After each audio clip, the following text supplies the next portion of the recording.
The campsite was found exactly the way he left it. The tent zipped shut. The fire pit built but never used.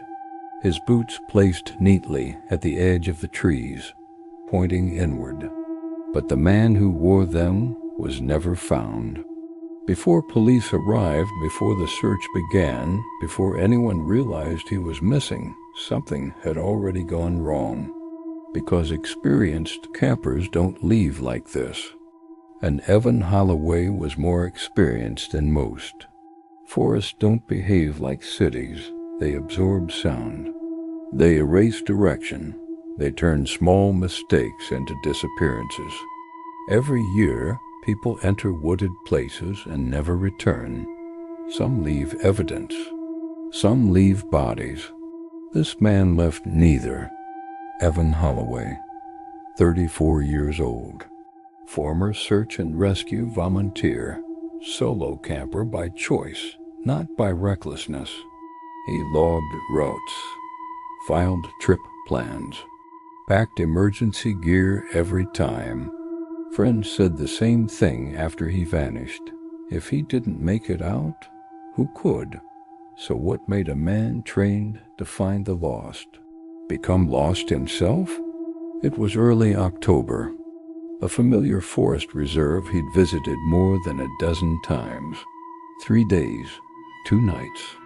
His last message to his sister read, "Back Sunday evening." No signal until then. Sunday evening came, then Monday morning, then silence.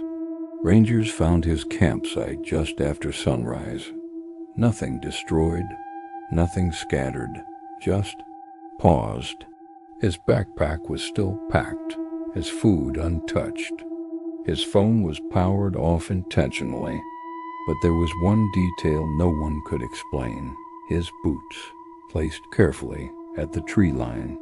Not kicked off, not abandoned, placed.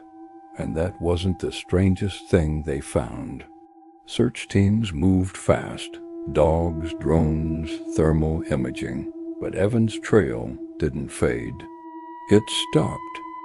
Scent dogs halted less than a quarter mile and confused, circling, refusing to move forward.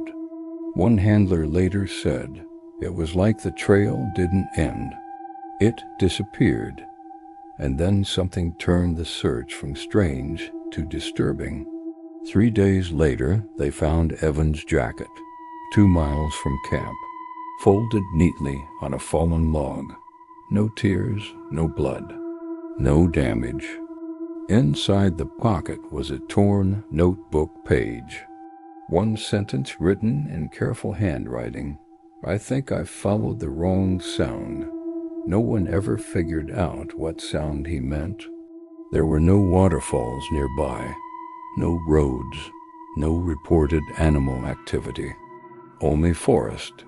Investigators later checked Evan's GPS device.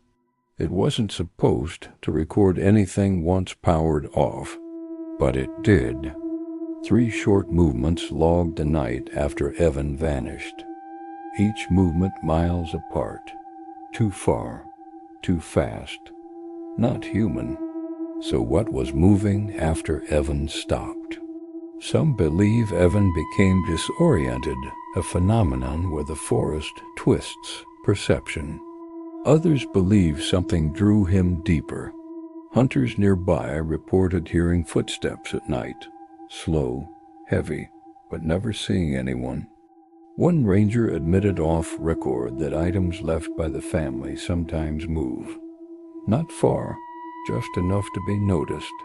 Every year, Evan's family returns. They leave food, a light, a note. None of it explains why he never came back. Forests don't chase. They don't warn. They wait. And sometimes they keep what enters them. Evan Holloway went camping for 3 days. He never left the forest, and whatever he followed was never found. Some stories end with answers. Others don't. If you want to follow the ones that never truly ends, stay here. New stories are coming.